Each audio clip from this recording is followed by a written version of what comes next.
तो क्या middle east युद्ध की आग में झुलसने की कगार पर है? क्या वाकई ईरान ने इजराइल पर हमला करने का मन बना लिया है? और अगर हमला हुआ तो क्या तीसरा विश्व युद्ध होगा? ये वो सवाल हैं जिनका जवाब पूरी दुनिया जानना चाहती है। तो वहीं अमेरिका की सक्रियता भी कई संकेत दे रही है।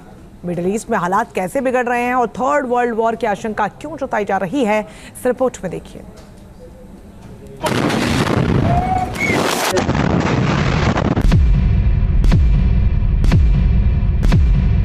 भड़कने वाली है युद्ध की चिंगारी। इजराइल पर किसी भी वक्त हमला कर सकता है ईरान। अल्टीमेटम का टाइम पूरा, अब अटैक की बारी। तेहरान में हमास चीफ की हत्या से तिलमिलाया ईरान बदला लेने के लिए बेचैन है। सुप्रीम लीडर खामनेई पहले ही IRGC को हमले का ऑर्डर जारी कर चुके हैं। ईरानी हमले की आशंका को देखते हुए इजराइल ने भी अपनी तैयारी पुख्ता होने का दावा किया है। प्रधानमंत्री बेंजामिन नेतन्याहू लगातार बैठकें कर रहे हैं। किसी भी हमले का जवाब देने के लिए IDF को तैयार रहने को कहा गया है। इजराइल और ईरान दोनों ही पीछे हटने को तैयार नहीं है। ऐसे में मिडिल ईस्ट में महाविस्फोट होने की आशंका बढ़ गई है। ऐसे में पूरी दुनिया की नजरें मिडिल ईस्ट पर हैं। जंग छिड़ने पर क्या होगा, इसे लेकर हर किसी की उलझन है। बढ़ते तनाव के बीच ईरानी मीडिया ने दावा किया है कि किसी भी वक्त इजराइल पर हमला किया जा सकता है। बताया जा रहा है कि हमले का पैटर्न इसी साल अप्रैल में किए गए अटैक से खतरनाक होगा। बड़ी तादाद में इजराइल पर बैलिस्टिक मिसाइल से अटैक की आशंका है। हमले में शायद ड्रोन का इस्तेमाल भी हो सकता है। सभी प्रॉक्सी ग्रुप मिलकर अटैक कर सकते हैं। ईरान ने इसी साल अप्रैल में भी इजराइल पर हमला किया था। तब बड़ी संख्या में रॉकेट दागे गए थे। हालांकि इजराइल ने ज्यादातर रॉकेट हवा में ही मार गिराए थे। ऐसे में माना जा रहा है कि इस बार ईरान पहले से ज्यादा घातक हमले करेगा। वहीं IDF ने दावा किया है कि वो हर हमले का मुंह तोड़ जवाब देने के लिए तैयार है। This evening, हमारी सेना पूरी तरह अलर्ट है, डिफेंस और अटैक दोनों के लिए। IDF जल थल नभ से हर तरह के हमले रोकने के लिए तैयार है। साथ ही तुरंत पलटवार करने के लिए हमने सेना को फ्री हैंड दिया हुआ है। मिडिल ईस्ट में बढ़ते तनाव पर अमेरिका भी नजर बनाए हुए है। इसके साथ ही इजराइल की मदद की रणनीति भी तैयार कर ली गई है। इसके तहत मिसाइल को मार गिराने वाले युद्धपोतों की तैनाती के साथ ही अब F-22 लड़ाकू विमानों के एक अतिरिक्त स्क्वाड्रन की तैनाती का भी फैसला लिया गया है। अमेरिका जिस तरह तैयारी कर रहा है, उससे सवाल यही है कि क्या ईरान इजराइल की जंग छिड़ने के बाद नौबत वर्ल्ड वॉर की आ जाएगी।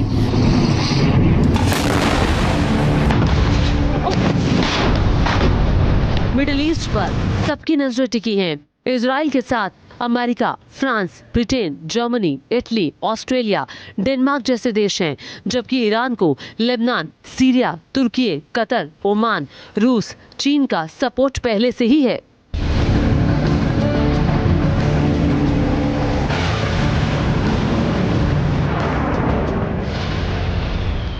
ऐसे में वर्ल्ड वॉर के खतरे से इनकार नहीं किया जा सकता। इजराइल 10 महीने से अलग अलग मोर्चों पर जंग लड़ रहा है।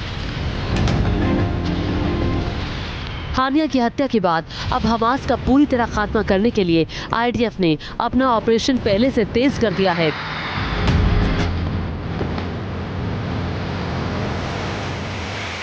गाजा पट्टी के एक स्कूल में आतंकियों के छिपे होने की जानकारी मिलने पर IDF ने बम बरसा दिए। इजराइल की स्ट्राइक में 15 फिलिस्तीनियों के मारे जाने की खबर है, जबकि कई लोग घायल भी हो गए हैं। गाजा पट्टी में इजरायली फोर्स पर हमास के आतंकी भी लगातार हमला कर रहे हैं। हमास ने एक वीडियो जारी किया है जिसमें IDF के एक जवान को शूट करते हुए दिखाया गया है। देखिए कैसे हमास का आतंकी गन से निशाना लगाता है और जवान को गोली मार देता है। गोली लगते ही जवान नीचे गिर जाता है।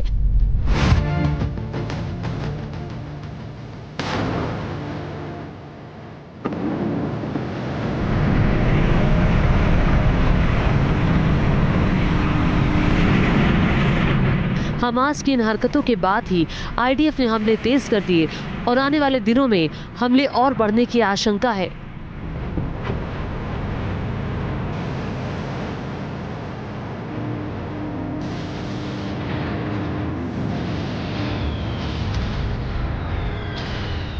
हालांकि ये सब इजराइल के लिए इतना आसान नहीं होने वाला, क्योंकि ईरान की धमकी को हल्के में नहीं लिया जा सकता।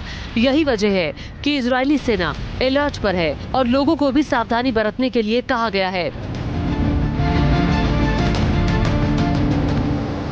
हमलों की आशंका के बीच युद्ध का खतरा गहरा रहा है। ऐसे में सवाल है कि मिडिल ईस्ट में क्या होने वाला है और इसका दुनिया पर क्या असर पड़ेगा।